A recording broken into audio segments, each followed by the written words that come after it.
Ayan mga kating, o diba ang sarap-sarap na, ang bango na. Kating, hello. Magandang araw. Hapon na naman. Lutuan na naman. Ayan, ang lulutuin natin ngayon ay manok. O ayan, may manok tayo. At ito ang ating mga ricado. Ayan. At ito. Ayan, magigisa na tayo.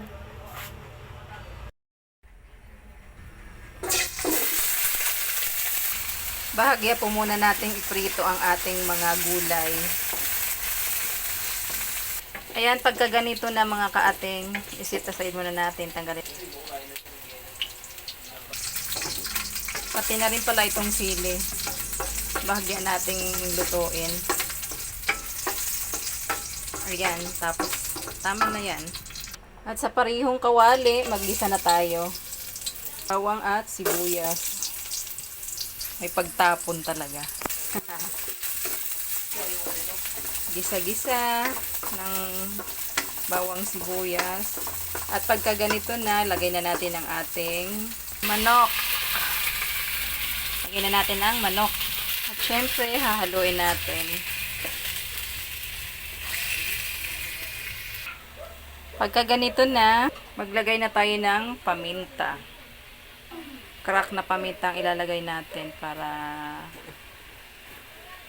mas malasa lang. At maglalagay din ako ng laurel para bumango ang ating niluluto. Ngayon, ilagay na natin ang ating tomato sauce. Pampakulay. Tomato paste pala yung binili ko para malapot. At syempre, haluin natin mga kaating para manuot yung yung lasa sa laman ng manok. Oh, ayan, ang sarap na oh. Tingin pa lang at ang amoy pa lang masarap na mga kaating. At syempre, ilalagay ko na rin ang ating mga gulay. Ayan, pakuluin muna natin. Ayan mga kating, o diba ang sarap-sarap na, ang bango na ng ating apritadang manok. Ayan. Apritadang manok ni ating. Ayan. Yan ang kagandahan pag ang gamit mo yung yung tomato paste kasi yung sauce niya malapot. Pag kasi tomato sauce lang, medyo malabnaw yung sabaw. Eh, ako gusto ko yung malapot. Ayan, ganyan. Tsaka tama lang yung sabaw na yan. Ayan, ang sarap. Luto na to mga kaating. Ang sarap.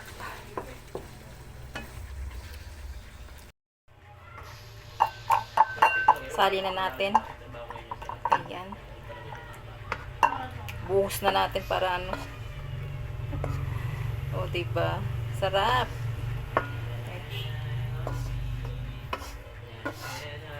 Tama lang yung sabaw niya, yung sarsa.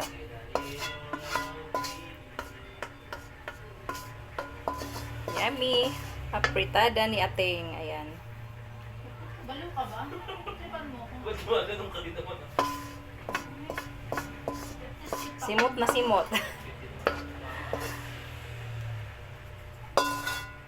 Ang sauce pa lang ito, ang sarap na.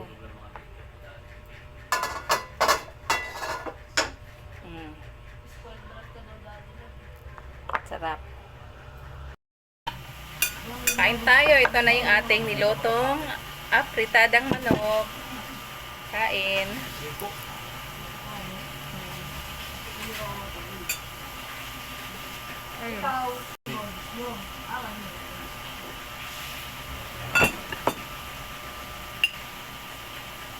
Sarap.